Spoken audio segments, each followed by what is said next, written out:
New report by the Anti-Defamation League finding that nearly 1 year after Hamas's October 7th attack on Israel, major social media companies still failing to take action against anti-Semitic hate on their platforms. ADL looked at Facebook, Instagram, YouTube, TikTok, and X and put out a report card this morning. X failed with a grade of F. TikTok and Facebook both earned Cs. Earlier research from the ADL showed nearly half of the Jews have seen anti-Semitic content or conspiracy theories related to the Israel-Hamas war. Joining us right now exclusively is Jonathan Greenblatt, CEO and National Director of the ADL. You say half of the Jews. I'm Jewish. I see this stuff all the time. When you say X gets an F and you say Facebook gets a C, let's just rank them. Go down the list and let's talk about what we're seeing here. Sure. So Facebook and TikTok on this test earned C's. Instagram and YouTube earned D's. And X got an F. Now, what we did is we took the 5 most popular social media platforms and we looked at, Andrew, what happens when an ordinary user reports violative content, in this case, anti-Semitism. And as you sort of highlighted at the top, there has been a tsunami of anti-Jewish hate since 10/7. We've seen it on college campuses. We've seen it in political spaces. We've seen it in public places and online. It has literally been a torrent. So, and what I'm talking about are conspiracy theories that say, Israelis are stealing Palestinian organs, or the Jews did 9/11, or using Zionist as a slur. So we simply ran tests to see how did a platform respond when an ordinary user reported problematic content versus through their trusted flagger programs. These are the established channels they have with organizations like ADL. So in brief, it took over a week, but when using the regular channels that someone like you would do, if you flagged bad content, nothing happened over a week. When we used the trusted flagger model, about 60% dealt with the content was dealt with. But Andrew, that isn't nearly enough.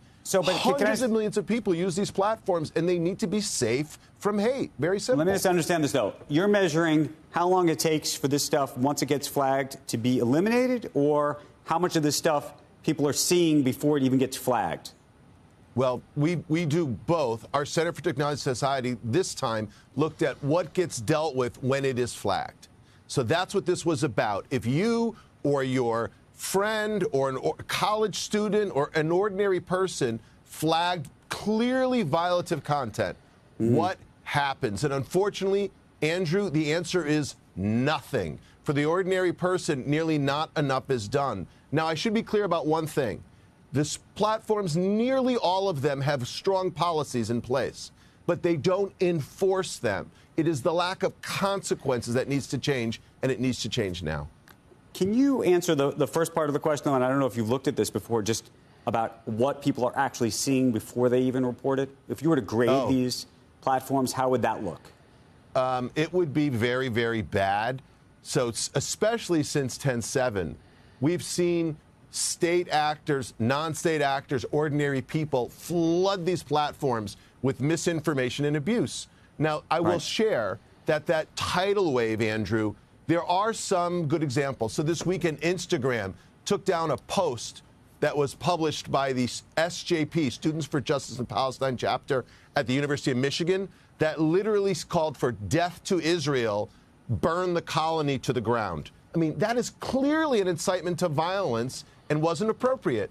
But, the vast majority of the time, Andrew, the platforms simply do nothing. But how would you? But if you're giving X an F and Facebook and TikTok a C, which is the best rating for getting rid of the stuff, would the grades be similar for what people are seeing initially? I ask because there's been a huge question mark about, for example, TikTok, and you talked about government state actors, and whether the algorithm is somehow being misused to show more people on TikTok, content that is trying to persuade them of things that the Chinese government wants. And I'm curious if you think that they would be, they seem to come out pretty well in this on a relative basis. I know none of these are great grades.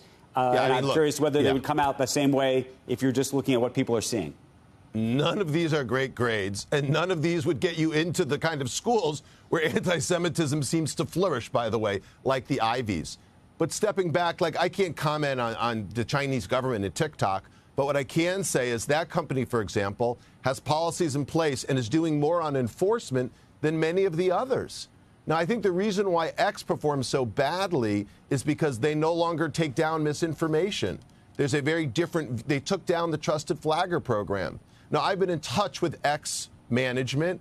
I know they want to do better, and we want all the companies to do better. Nobody wins when your social media feed is awash with anti-Semitism and hate.